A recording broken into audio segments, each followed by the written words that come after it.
Have you heard of Hippocrates? Maybe or maybe not, as he was present 2500 years ago. Hippocrates was born on the Greek island of Kos. He was a Greek physician of the classical period who lived from about 460 BC, which is before Christ, to 377 BC. I chose him for my presentation particularly for two reasons.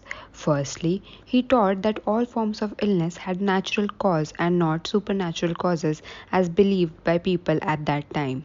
Back then, people ascribed sickness to superstition, magic, and the anger of the gods. According to Hippocrates, supernatural causes were postulated in order to mask ignorance. He said that every disease has a definite cause and specific characteristics. Hippocrates' great accomplishment was that he took the development of naturalistic medicine to new heights. He established the first intellectual school devoted to teaching the practice of medicine. For this, he is widely known as the father of medicine. Secondly, Hippocrates advised physicians not to charge a fee if a patient was in financial difficulty. He emphasized physicians to sometimes give their services for nothing.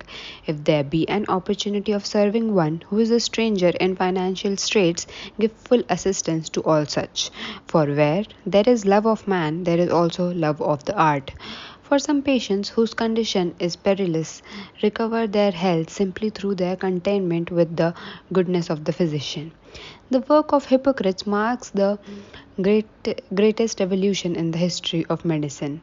Hippocrates is commonly portrayed as the paragon of the ancient physician and credited with coining the Hippocratic Oath, which is still relevant and in use today. He is also credited with greatly advancing the systemic study of clinical medicine, summing up the medical knowledge of previous schools and prescribing practices for physicians through the Hippocratic corpus and other works. Now let's talk about a bit of Hippocrates' background and his key contributions on the evolution of psychology. Soranus of Ephesus, a 2nd century Greek physician, was Hippocrates' first biographer and wrote that Hippocrates' father was Heraclides, a physician, and his mother was Praxitela, daughter of Tisaean. The two sons of Hippocrates and his son-in-law were his students.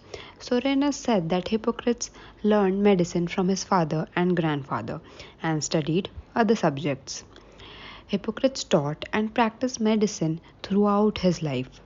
He is credited with being the first person to separate the discipline of medicine from religion, believing and arguing that disease was not a punishment inflicted by the gods but rather the product of environmental factors such as seasonal change, diet, and living habits. He believed that nature has a healing power and human body can be cured naturally. Only in extreme conditions medicines were required. He often prescribed rest, diet, music, and association with friends to restore natural balance. He also prescribed generalized treatments including fasting and the consumption of a mix of honey and vinegar. He treated every illness through two principles, which are diagnosis and prognosis. Hippocrates and his followers were first to describe many diseases and medical conditions. He is given credit for the first description of clubbing of the fingers, an important diagnostic sign in chronic lung disease, lung cancer, and cyanotic heart disease. For this reason, clubbed fingers are sometimes referred to as Hippocratic fingers.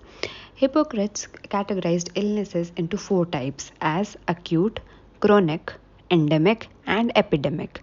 His teachings remain relevant to present day students of pulmonary medicine and surgery. He was the first documented chest surgeon, and his findings and techniques, while crude, such as the use of lead pipes to drain chest wall abscess, are still valid. Hippocrates often used lifestyle modifications such as diet and exercise to treat diseases such as diabetes, which is today called lifestyle medicine.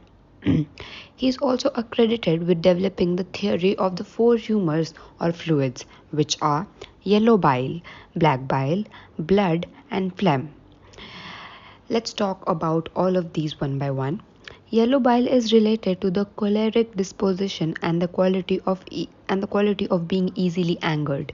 It is associated with fire, summer, the gallbladder, and childhood. Black bile is related to the melancholic disposition and the qualities of being peevish and melancholic. It is associated with earth, winter, the spleen, and old age. Third, blood. Blood is connected to the sanguine disposition and the qualities of being cheerful, happy, and optimistic. It is linked to air, spring, the heart, and adolescence. Fourth, phlegm is related to the phlegmatic disposition and the qualities of apathetic, and dull. It is connected to water, the brain, and maturity. According to the ancient history, the key to good health was to keep the humors in balance, and excess or deficiency in one or more of the humors was associated with disease. Food was one of the most important ways to help balance the ratio of these humors. In fact, one of Hippocrates' most famous quotes is, "Let food be thy medicine, and medicine be thy food." Hippocratic medicine was notable for its strict professionalism, discipline, and rigorous practice. He recommends that physicians should always be well kept, honest, calm, understanding, and serious. The Hippocratic school gave importance to the clinical doctrines of observation and documentation. These doctrines dictate that physicians record their findings and their medicinal methods in a very clear and objective manner, so that these records may be passed down and employed by other physicians. In conclusion, I would like to say, although Hippocrates neither founded the school of medicine named after him nor wrote most of the works attributed to him, he is traditionally regarded as the father of medicine. His contributions revolutionized the practice of medicine, but after his death, the advancement stalled. So revered was Hippocrates that his teachings were largely taken as too great to be improved upon, and no significant advancements of his methods were made for a long time. Hippocrates is considered the father of medicine, but he also contributed to psychology by, first, describing the natural causes of psychological conditions, second, recommending holistic treatments, third, describing behavioral problems, fourth, formulating long lasting theories of temperament and motivation based on imbalances of humors. Fifth, in the art of healing, he describes symptoms of melancholia, mania, postpartum depression, phobias, paranoia, and hysteria. Sixth, criticizing laws prohibiting women from studying medicine.